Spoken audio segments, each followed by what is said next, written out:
YouTube, we're closing in on the end of these Gunvolt Chronicles.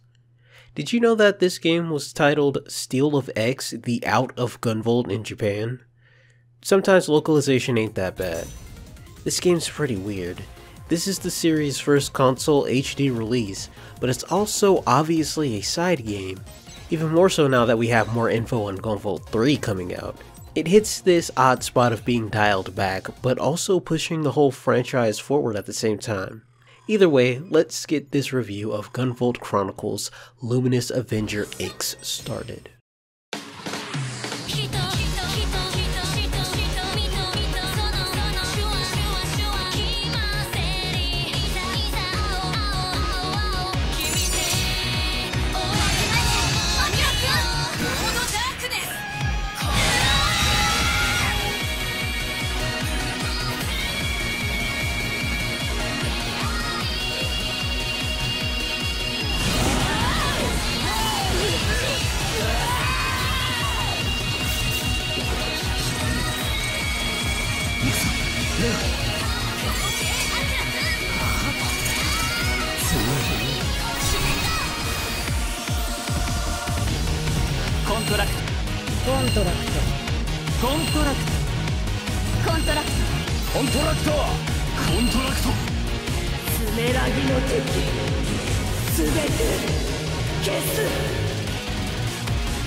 In the near future.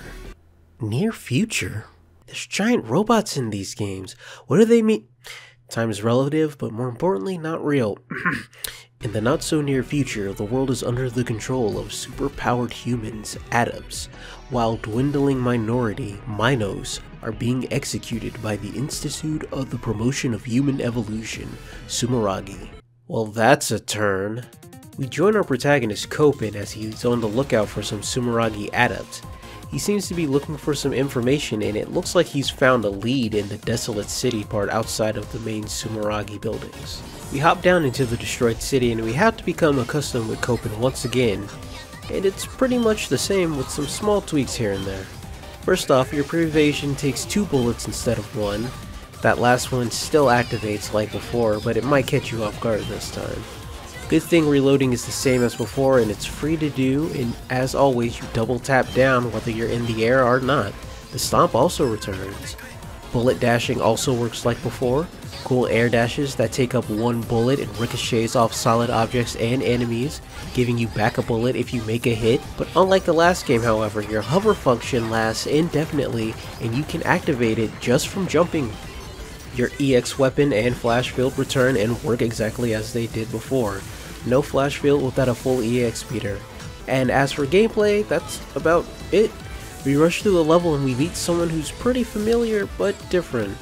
After an easy battle and a cutscene loss, that's not very fair, we're saved by a group of Minos children, Kohaku and her band of others. I'm kidding. These kids are just fine, it's just Kohaku's the only one that matters. And even then, Copen and Lola need a place to stay, and these recently orphaned kids who are on the run from Sumeragi are kind enough to give us refuge. With a new base of operations, our search for information can continue, and we've once again reached our gameplay loop. You have 3 missions to choose from. You can find some food from a nearby broken down department store ruins. You can choose to burst into Sumeragi Building 13 by train and then deal with altered gravity once you've entered the building properly. Finding information was the reason we came here after all.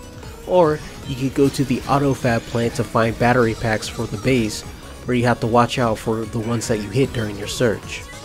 Or at least, I think they're battery packs. Yeah, that's about right. But after we've gotten a good amount of information, Kohaku gets sick. She catches oh man, I gotta be careful about this. She catches a mean germ that's been spreading around recently, and Sumeragi has actually created a cure for it, but unluckily for Minos like them, it's hands off. Seeing a girl in pain and murmuring for her lost big sister, it's up to Copen to break into the medical center and get the cure himself. But before that, let's talk about home base.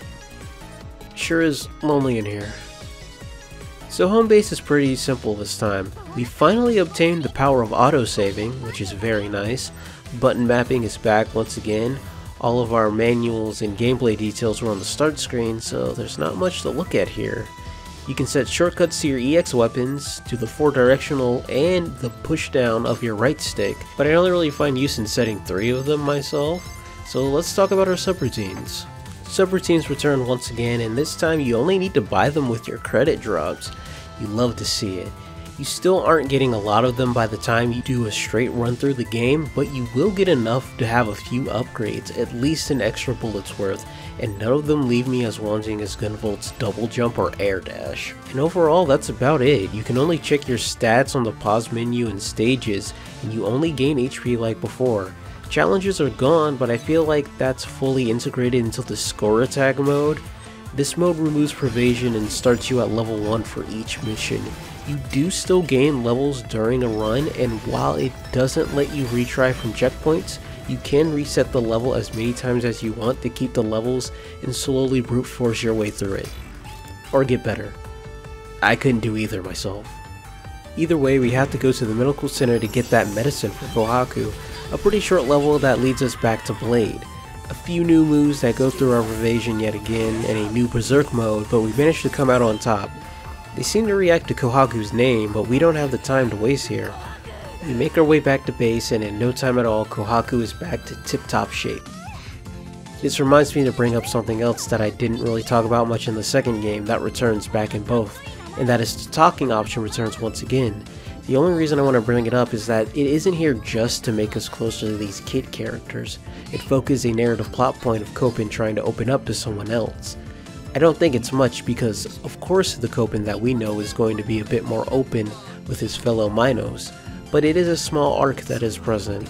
Also, there's no dumb romance conversations in here unlike the bit of the first game and most of the second one with Gunvolt. I guess Copen got off a bit better there as well. Anyway, having 2 of your first 3 levels be about helping these kids really brings everything together, and it's kinda nice. Well, we got 3 more stages to try and find more information. We came here to learn the location of the butterfly effect, and we're almost there. First off, we could head to the radio tower Artemis to help decrypt the files we got from Building 13. An oddly familiar air raid in the beginning if you're a Mega Man fan, and a spike-filled climb to get our information. Then we need data keys to actually get to where the butterfly effect even is, which make up our next 2 levels. The actual abandoned and broken down data store from the first game, Data Center Alpha, is no longer a magnetic playground but a bottomless pit death trap. As for our last level, Data Center Beta, it's filled with more spikes and these odd locked doors. Also giant fuck you lasers. Watch out for those. After getting all that information, we can finally... I bet this base will come under attack. And right on time, giant Lola-like tanks fall from the sky, calling out the end of all Minos by an AI called Demerzel. We head out and it's a single boss stage, so let's talk about our EX weapons now that we've got a chance. Copen has the focus of this game, so his EX weapons also seem to have gotten much more care. You have some level design that recognizes that most of these attacks go through walls, so they hide extra goodies or give you a bit ease of play if you use them just right. Some enemies that are hard to deal with become way easier if you manage to use the right EX weapon against them, but this also is reflected in the bosses. Weaknesses were in the last game as well, and they were pretty strong. I'd say some were too strong, like fully charged crystal shot, but this game, however, all of them are super effective on their bosses. Some of them even get stun looped until they get to their 3rd bar and they're forced to do their mandatory super. There are a lot more minute things that I want to bring up again later, but more importantly, Lolo unlocks a new battle mode after your 2nd battle with a blade. In this mode you gain infinite EX meter, but you lose the ability to attack with your EX weapons freely when they aren't locked on, and you take constant damage when you aren't locked on as well. And I think it's pretty considerable overall. However, when you are locked on, your EX weapons attack automatically and they do enhanced damage. The only other problem is that you can't deactivate this mode yourself unless you use your super, and it automatically deactivates on stage transitions when you hit a hexaplane gate. All of that is just to say that this boss fight is GG easy S+ rank, baby, let's go! This is the only S+ rank I can get in the game. Anyway, with our hideout no longer hidden, we are forced to take this fight to Sumeragi itself. The kids decide to run a distraction outside while we make our way into the base, but not before Kohaku gives us her lucky charm. It's a pin that her older sister used to wear that she's been holding on to, and now she hopes it grants us luck as well. Our mission is to head into the secret bunker. The first section is a modified version of Building 13's second half. The second area is an underground base that throws pretty much everything the game has offered at you. Spikes, bottomless pits, lasers, the whole shebang. There we have our final boss fight with Blade, who seems to have powered up even more. We fight them to a standstill, and the only thing that saves us is the pendant Kohaku gave us. Blade sees this and she regains her senses. She turns out to be Kohaku's older sister. She was forced to work for Sumeragi and hunt down her fellow comrades, but Copen tells her that there is no time to be worrying about that, and she should go and help her sister outside. He and Lola continue forward with their mission to find the butterfly effect. The next level is the start of our boss rush. If you thought this game was easier than the past two, you have no idea. You can fight these first 3 bosses using everything at your disposal without worrying about the next one. Want to use darkness mode and it takes a bit of damage? Want to use your super? Go right ahead. Checkpoints in this game restore your health to full and restore your special meter as well. You can give all 3 of your bosses your everything before you meet your objective, the butterfly effect. This thing has been controlling and powering up all of the adepts for Sumeragi. That is because this mother brain looking thing is your little sister. For decades they have been using her against her will, and it's up to Copen to put everything to an end, and she thanks him for it. However, he still isn't finished, and he's decided to take out Sumeragi's main AI, the Merzel. We head into the last stage to take on the last 3 mute bosses of our boss rush, but at the end of it we seem to run into Asma from the first game. He's infiltrated Sumeragi and manipulated everything up until now. That explains the shift from controlling adepts to wiping out all non-ability holders. Yeah, that makes sense. He then explains the twist that this series follows the bad ending from the first game, where Gunvolt and Joel were both killed by him. He'd fight for a bit, but he's the same kind of fake hologram that our other bosses seem to have been. He reveals his true self, being one of pure energy, and reveals that Copen himself is a cyborg. Copen finds it odd that the Measle would be shocked by such a thing when their last meeting was at the end of the first game, which was over 100 years ago. You do battle once again. While you manage to destroy 2 of his life-sustaining tanks, he proves too much for you. You and Lola are incapacitated while he starts up his repair program, but Lola calls out to anyone that can hear her song, and Kohaku is the only one that manages to heed her call. She makes her way down into the lowest level where she's ambushed by a bunch of holograms, but her sister Blade comes in the nick of time and tells her to run to Copen. She manages to make her way to him and destroy the last container herself, freeing all Minos from being subjugated by one egomaniac. The group of 4 make their way out of the bunker and reunite with everyone else, finally attaining their happy ending.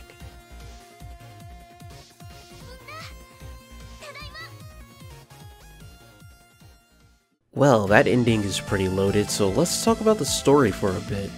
I think this story is the best one yet, but that's not really saying much. If I'm apathetic to the first game and the second game actively frustrates me, this one is just a little bit better than the first. Copen enters this story his normal loner-like self, but he has to open up to strangers. If there's any big change from 2, it's that he doesn't spend the whole game yelling about how he hates adepts.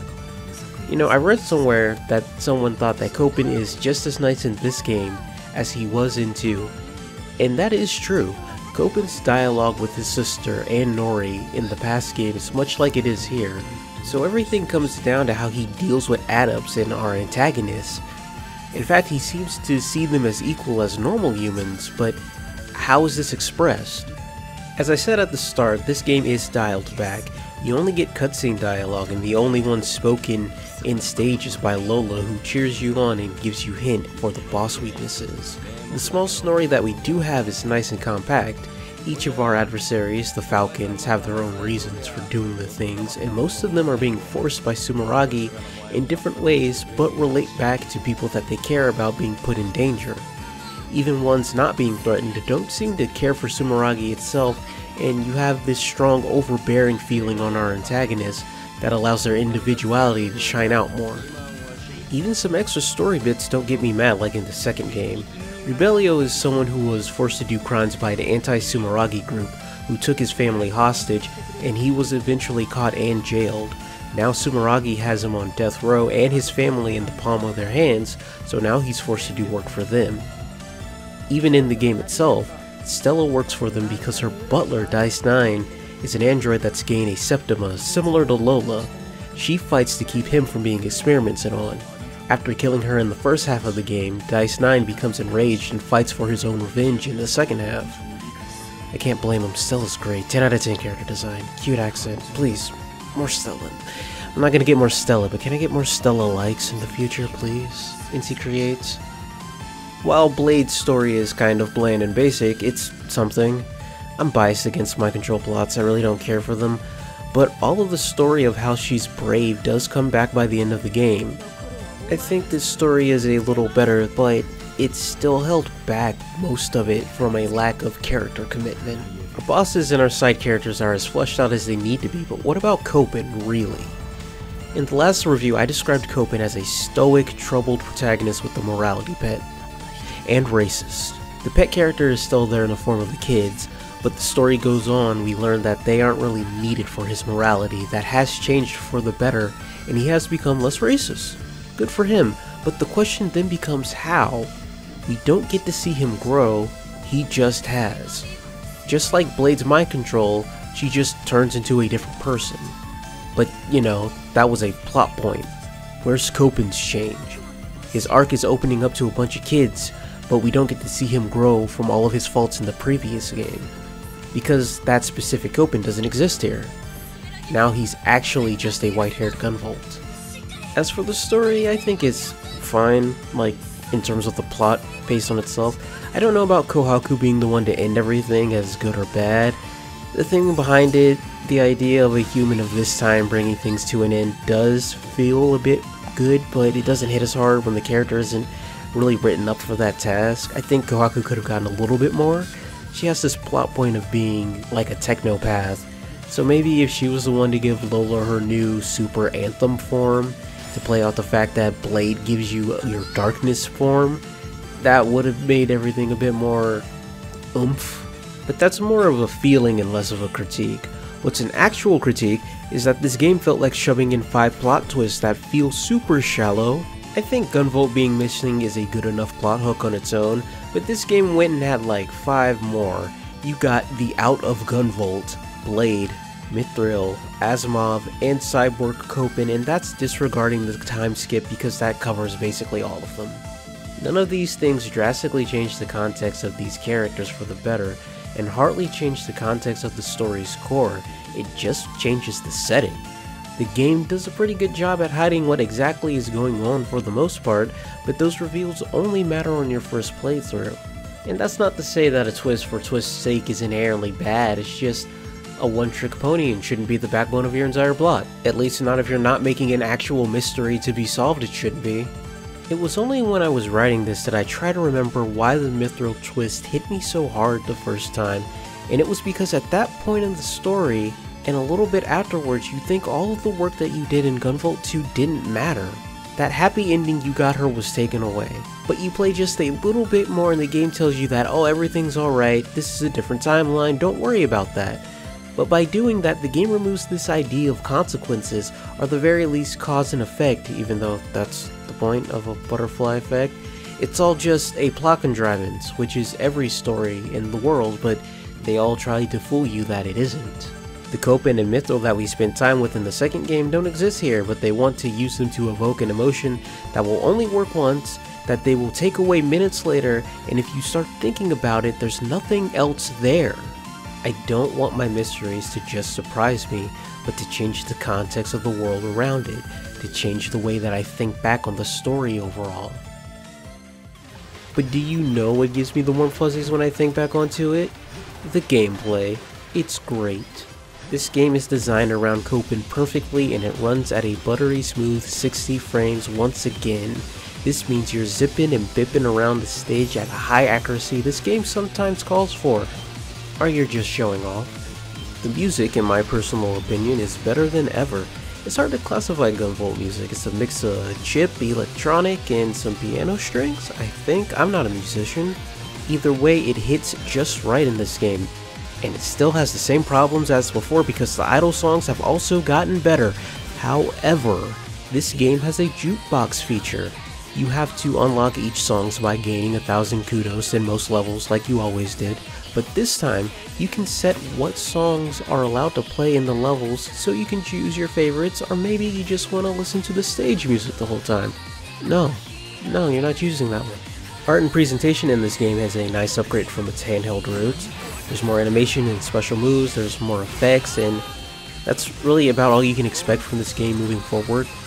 More so than being put on better hardware like a Switch and a PS4, it's the fact that this game is in a full 16:9 aspect ratio that can at least get to 720p. At the end of the day, it's a pixel game, so it's only going to be as good as its animation and its ideas that they can bring out themselves. This game has some odd choices like a broken down data store, but all of its backgrounds and its overlays and its transparencies, they all look so good. I wish I could have an animated background on Data Store Beta. Its colors are still a perfect 10 out of 10 for me. I love the way that this game looks, even if it could use some more aesthetic flair and a change of scenery. I think this game is a nice step in the right direction for this series moving forward, and forward it shall move because this week is the release of Luminous Avenger X2. That's right, there's no way I got this review out on time. It's definitely within this week. More than that though, they released 2 games before they even finished Gunvolt 3 that comes out this year as well. It's stacked and I'm waiting. But while I wait, let me wax on about the extras of this game and just focus on design, ease of play, and player growth because this game is very interesting in that regard. This is a bit where I talk about game design for the rest of the video and it takes way too long.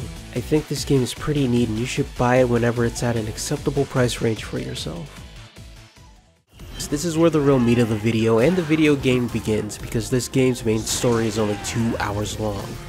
I think this game has the largest skill gap between its entry floor and its skill ceiling, and it's kind of amazing. Privation has always been great for getting into these games, and it's always been more effective for Copen than Gunvolt.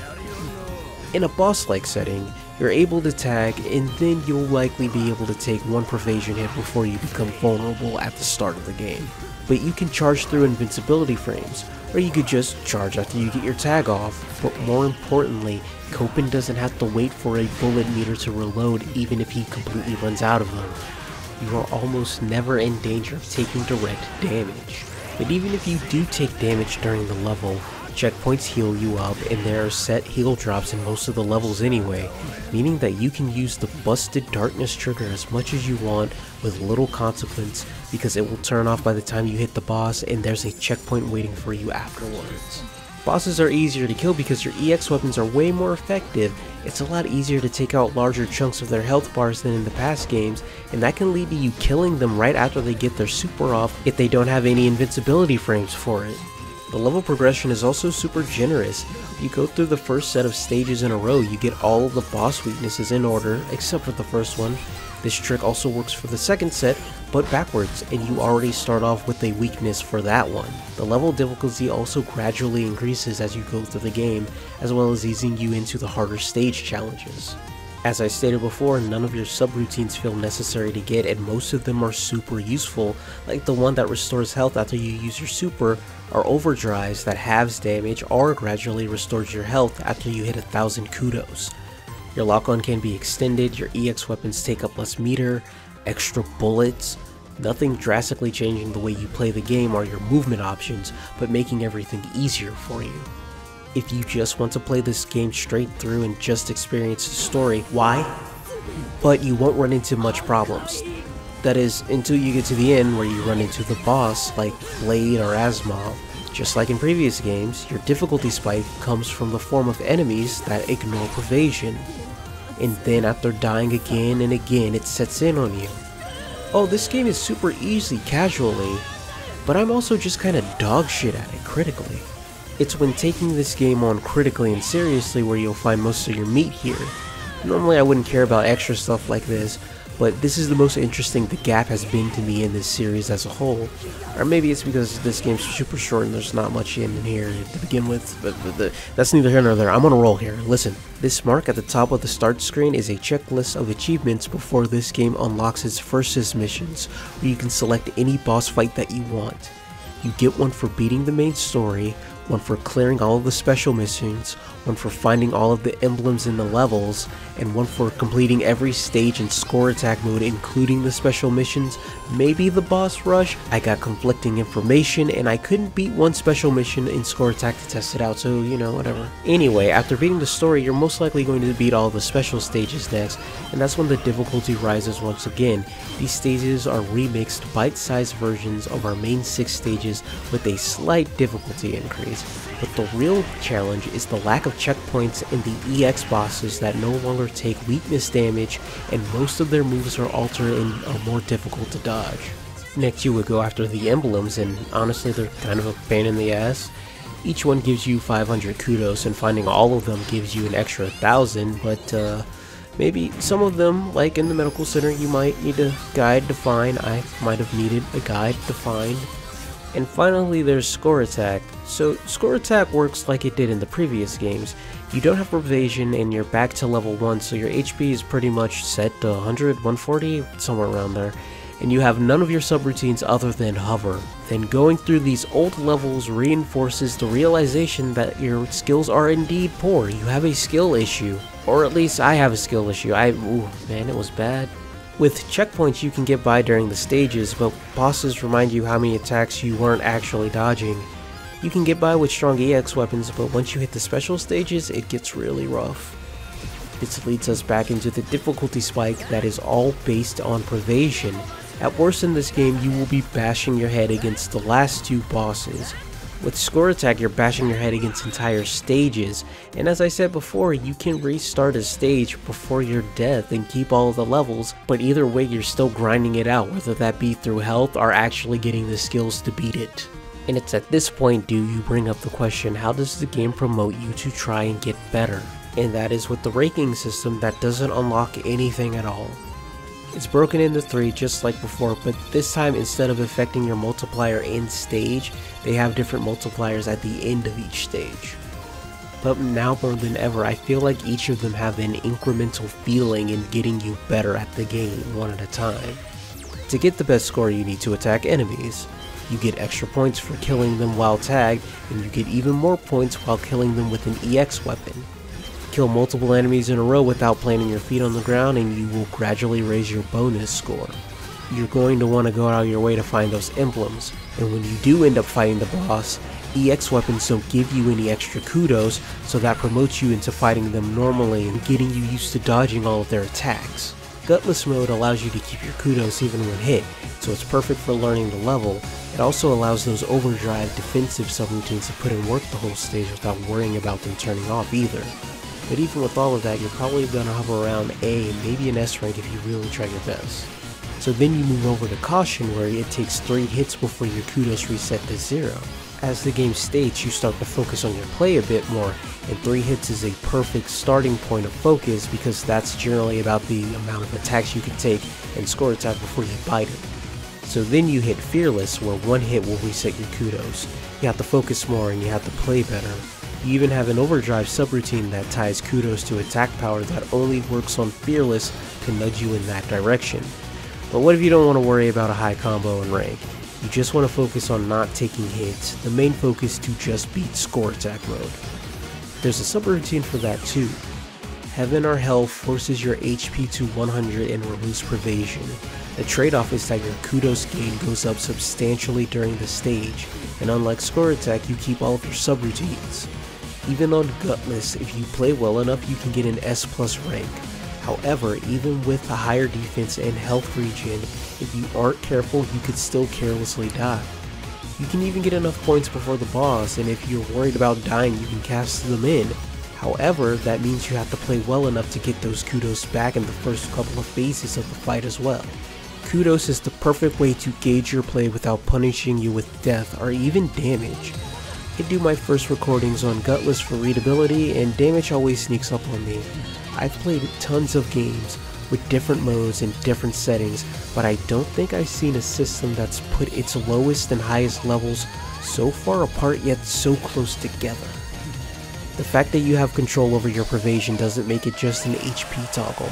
The fact that your subroutines play into your kudos gain make it more than just a passive buff. If a player is good with their fundamentals and only has trouble with taking hits, they're going to beat a boss in stages in just about the same time as someone who is way more advanced and takes way less hits, and that gap fascinates me. That being said, those cool subroutines I talked about, you still have to kind of grind for anyway, so you know, but hey man, play the game to get better at the game? Of course. Sure, why not? I'll try it. At the end of the day, all I'm really saying is that anyone can get a nice experience out of this game that they want, and I think that's really neat. I have a few more critiques, but they don't matter. It's too late for this game and the next one's already coming out. That last bit turned out to be longer and shorter than I was expecting, so I don't know how to feel about that. So if you stuck around through all of it, thank you for humoring my self-indulgence. Please like, comment, subscribe, tell your friends, play Gunvolt. All of that is just to say that if you're the type of person to just sit around and try to better yourself at a game, there's almost nothing as accommodating as this entire series, and that's why I recommend it. X2 is on the horizon and I'm excited once again, so hopefully by then, obviously a little after because I have to play the game, Mata ao.